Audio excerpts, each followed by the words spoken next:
바울은 이제 갈라디아 교회 교우들에게 보내는 편지를 마무리합니다. 그런데 바울이 보낸 다른 서신서들과 비교해 볼 때 우리는 오늘 본문인 갈라디아서의 마지막에서 독특한 표현을 확인할 수가 있습니다. 바로 17절의 말씀입니다. 이후로는 누구든지 나를 괴롭게 하지 말라. 내가 내 몸에 예수의 흔적을 지니고 있노라. 이 구절로부터 우리가 알 수 있는 한 가지 사실은 바울에게 괴롭힘이 있었다는 겁니다. 이러한 괴롭힘은 바울의 사도됨을 인정하지 않는 무리들로부터 인한 것이었는데 우리는 갈라디아서 말씀을 살펴봐오는 와중에 이 자들에 대한 바울의 언급을 또한 확인할 수 있었습니다. 가까이 보면 6장 12절 말씀에서 그리스도의 십자가로 말미암는 박해를 면하려는 데만 혈안이 된 자들이라고 바울이 언급하고 있었고, 또 그 자들은 바로 그 뒷절에 보면 신자들로 하여금 억지로 할례를 받게 해서 그 할례를 받게 된 그 육체로 말미암아서 자기들의 자랑을 삼고자 하는 자들이라고 평가됩니다.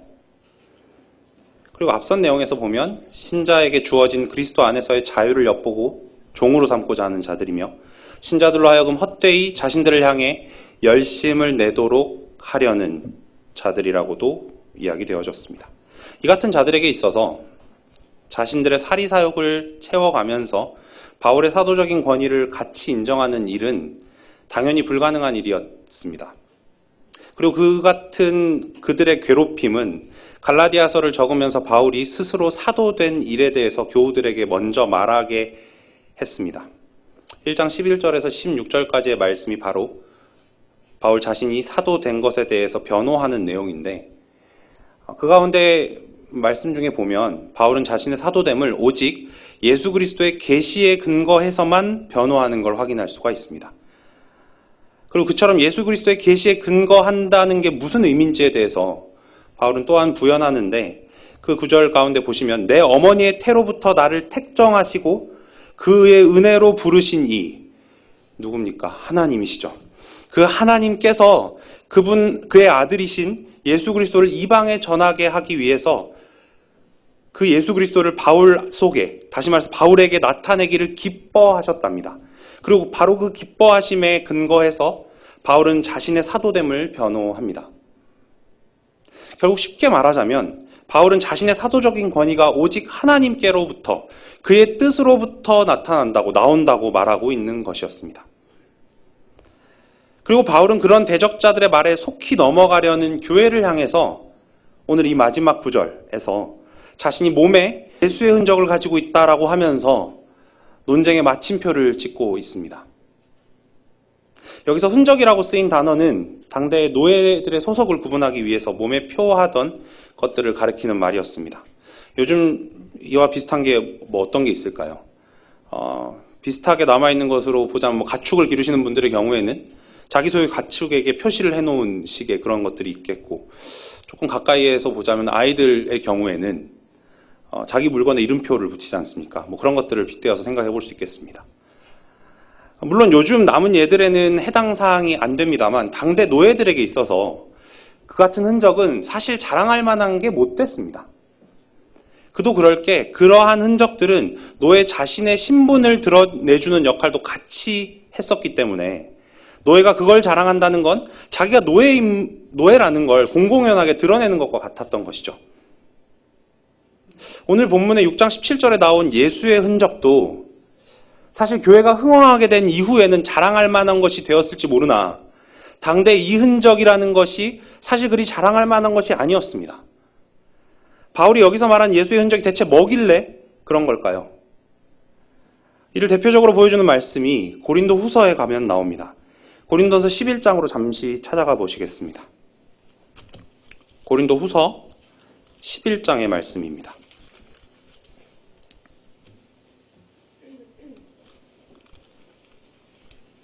네, 고린도 후서 11장 16절부터의 말씀입니다. 16절로부터 27절까지의 말씀을 제가 먼저 찾았으니 읽어보도록 하겠습니다. 교우님들 눈으로 따라 보시기 바랍니다. 바울이 어떤 예수의 흔적을 지니고 있는지를 이야기해 줍니다. 내가 다시 말하노니 여러 사람이 육신을 따라 자랑하니 나도 자랑하겠노라. 너희는 지혜로운 자로서 어리석은 자들을 기쁘게 용납하는구나. 누가 너희를 종으로 삼거나 잡아먹거나 빼앗거나 스스로 높이거나 뺨을 칠지라도 너희가 용납하는구나.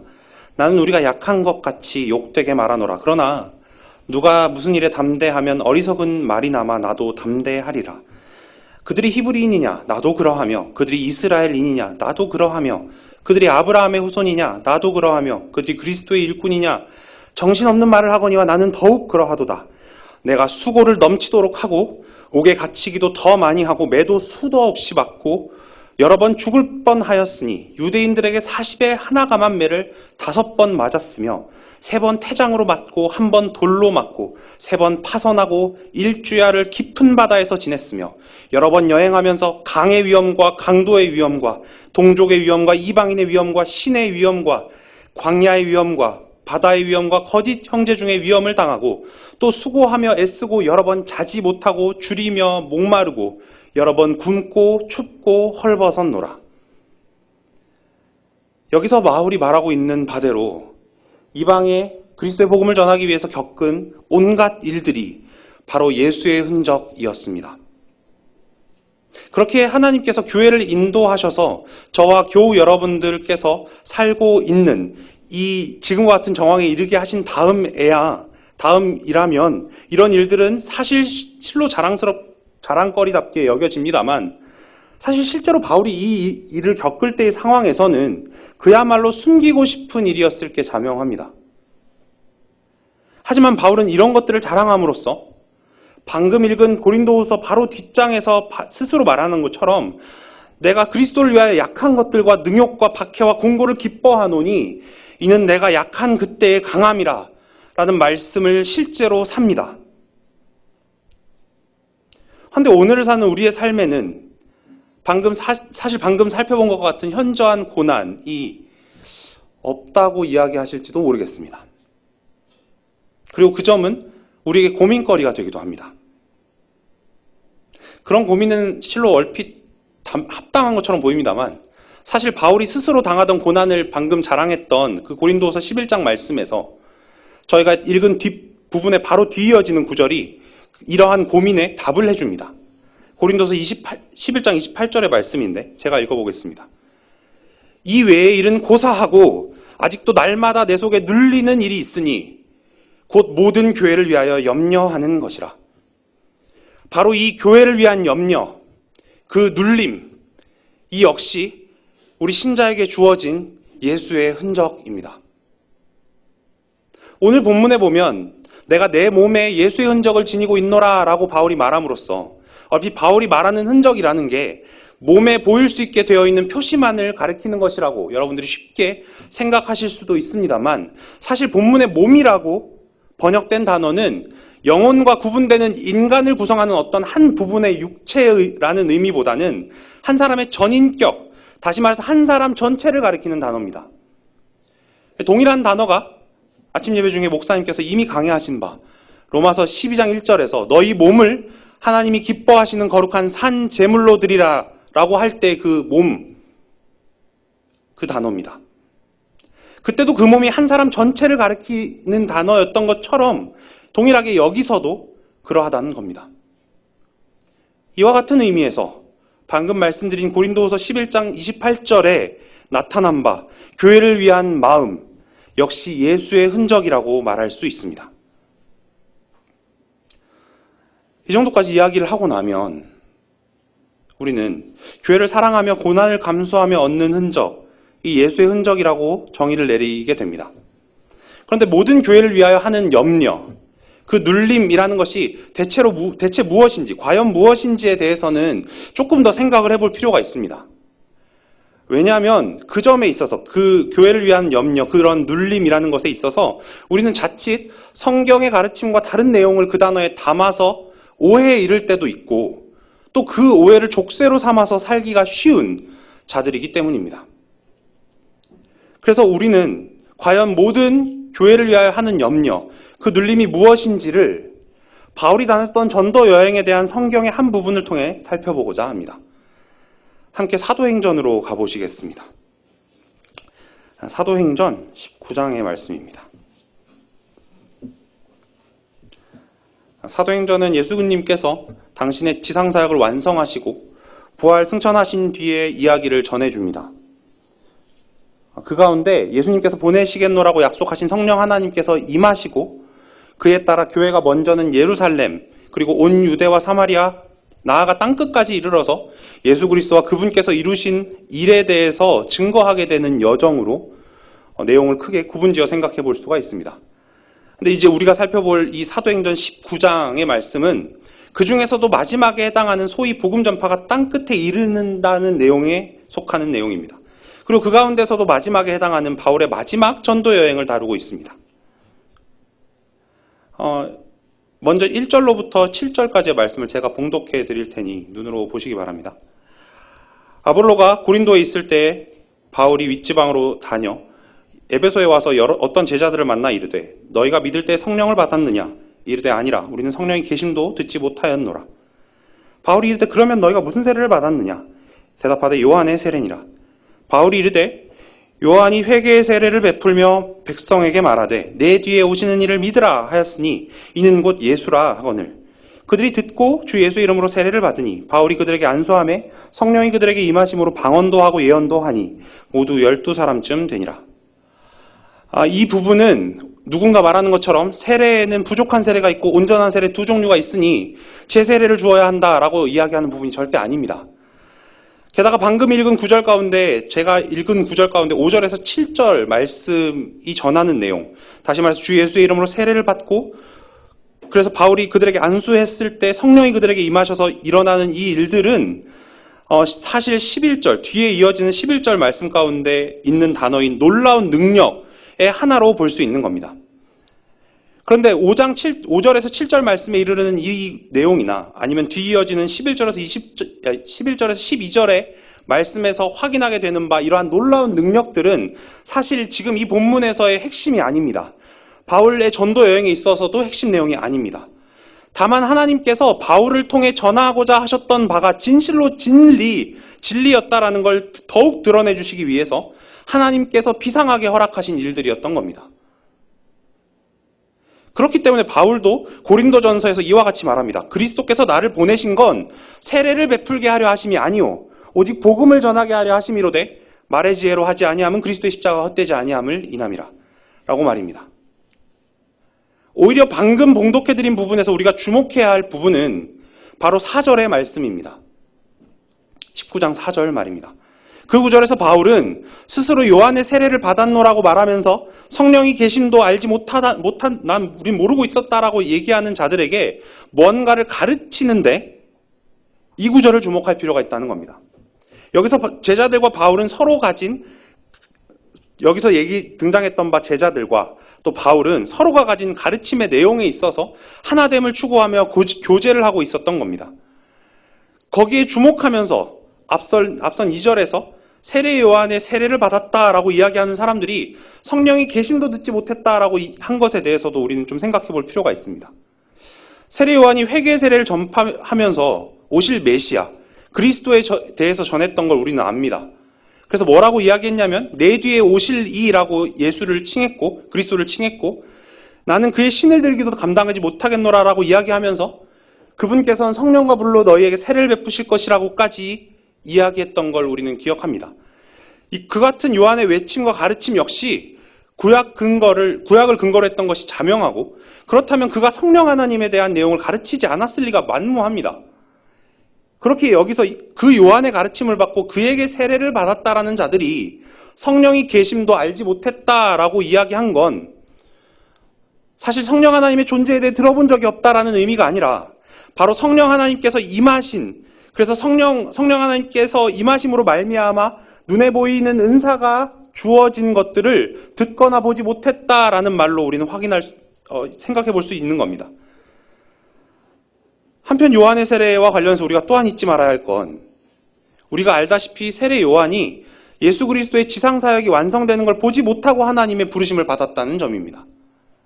그런 점에서 요한으로부터 전한 바, 요한이 전했던 바가 소위 생명에 이르는 회개를 동반했던 건 당연합니다만 그럼에도 불구하고 예수님께서 그리스도이시다라는 사실에 관해서는 더욱 명확해질 필요가 있었던 가르침이었던 게 사실입니다. 그리고 이어지는 3절에서 바울은 19장 3절에서 제자들이 앞서 2절에서 스스로들 말한 정도의 이해에 머물 수밖에 없었던 이유를 발견하게 됩니다. 바로 그들이 세례 요한을 통해서 접한 예수님에 대한 내용에 머물러 있었기 때문에 그들이 그 정도의 이해에 머물 수밖에 없었던 거죠.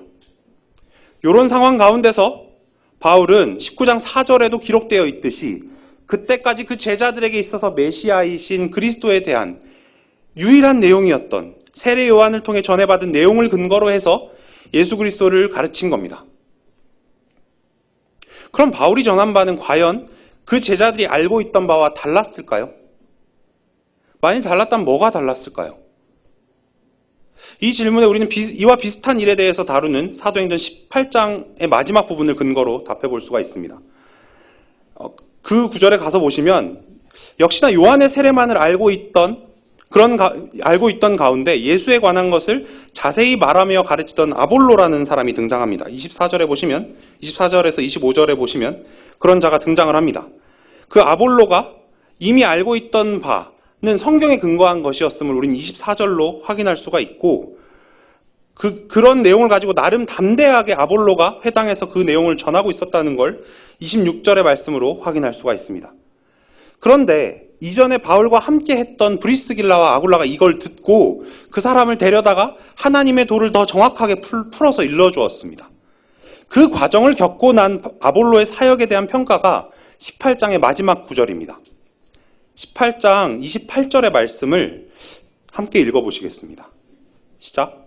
이는 성경으로서 예수는 그리스도라고 증언하여 공중 앞에서 힘있게 유대인의 말을 이김이러라.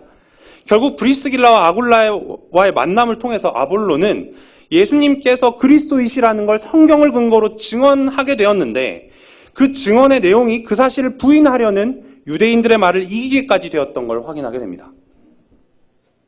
그리고 우리는 이같이 브리스길라와 아굴라를 통해서 아볼로에게 전해졌던 바, 그리고 19장 4절에 바울이 제자들을 가르친 내용과 같은 것에 대해서 또 다르게 표현하는 걸 19장 8절에서 10절 말씀 가운데 만나게 됩니다. 제가 읽어보겠습니다. 바울이 회당에 들어가 석 달 동안 담대히 하나님 나라에 대해 관하여 강론하며 권면하되 어떤 사람은 마음이 굳어 순종하지 않고 무리 앞에서 이 도를 비방하거늘 바울이 그들을 떠나 제자들을 따로 세우고 두란노 서원에서 날마다 강론하니라. 2해 동안 이같이 하니 아시아에 사는 자는 유대인이나 헬라인이나 다 주의 말씀을 듣더라. 브리스길라와 아굴라가 그리고 바울이 전했던 바, 그 가르침은 바로 하나님 나라였던 겁니다.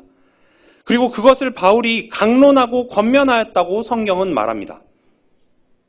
여기서 강론하다라는 동사는 올바른 논증으로 증명하다라는 의미라는 점에서 하나님 나라에는 성경을 근거로 하여 정확하고 바르게 논증이 되어야 하는 내용이 담겨 있다라고 말할 수 있습니다. 또한 권면하다라는 내용이 그 동사가 경건하게 권유하고 말로 설득하다라는 뜻이기에 또한 하나님 나라에는 하나님의 주권적인 다스리심 가운데 삶의 면면에 적용되어야 할 내용 역시 담겨져 있다라고 성경은 우리에게 알려주는 겁니다. 이 정도의 내용을 살펴볼 때 결국 바울이 앞서 살펴본 바 고린도후서 11장에서 말한 바 모든 교회를 위한 염려라는 건, 바울이 가지고 있던 그 염려라는 건 모든 교회가 예수님께서는 그리스도이시다라는 성경의 교훈을 마음으로 믿는 신자 그 자리에 굳게 서도록 하려는 열심인 겁니다. 다시 말해서 모든 교회로 하여금 예수 그리스도 그분께서만이 우리의 모든 죄와 비참함으로부터 구원하시는 유일한 구원자이심을 신앙하는 자리에 굳게 서도록 하려는 마음이었던 겁니다. 그리고 이와 같은 교회를 향한 염려의 마음은 하나님께로부터 선물 받았던 겁니다. 그래서 간단히 살펴본 사도행전 19장에서만 보더라도 바울은 이 복음의 소식을 전해야 할 자리와 전하지 말아야 할 자리를 판단하지 않았던 걸 볼 수 있습니다. 어떤 제자들을 만나서도 전했으며 그리고 반대가 극심할 것이 불보듯 뻔한 회당에 들어가서도 이 복음, 바로 예수께서 그리스도이심을 강론하고 권면했던 것입니다. 대체 바울이 왜 이다지도 예수께서 그리스도이심을 전하는데 사활을 걸게 됐던 걸까요? 빌립보서 3장으로 가보시면 이 이유에 대해서 확인하게 됩니다. 빌립보서 3장 7절에서 11절까지의 말씀에 보면 이렇게 되어 있습니다. 그러나 무엇이든지 내게 유익하던 것을 내가 그리스도를 위하여 다 해로 여길 뿐더러 또한 모든 것을 해로 여김은 내 주 그리스도를 아는 지식이 가장 고상하기 때문이라. 내가 그를 위하여 모든 것을 잃어버리고 배설물로 여김은 그리스도를 얻고 그 안에서 발견되려 함이니 내가 가진 의는 율법에서 난 것이 아니오 오직 그리스도를 믿음으로 말미암은 것이니 곧 믿음으로 하나님께로부터 난 의라. 내가 그리스도와 그 부활의 권능과 그 고난에 참여함을 알고자 하여 그의 죽으심을 본받아 어떻게 해서든지 죽은 자 가운데서 부활에 이르려 하노니. 왜 바울이 예수께서 그리스도이심을 전하는데 사활을 걸게 되었었냐 하면 그리스도인에게 있는 의가 바울을 포함해서 그리스도인들에게 있는 의가 오직 그리스도를 믿음으로 하나님께로부터 난 의였기 때문입니다. 또한 그 그리스도로 인하여서 우리에게 약속된 부활 역시 바울로 하여금 복음의 사활을 걸게 하는 이유였던 걸 우리는 확인하게 됩니다.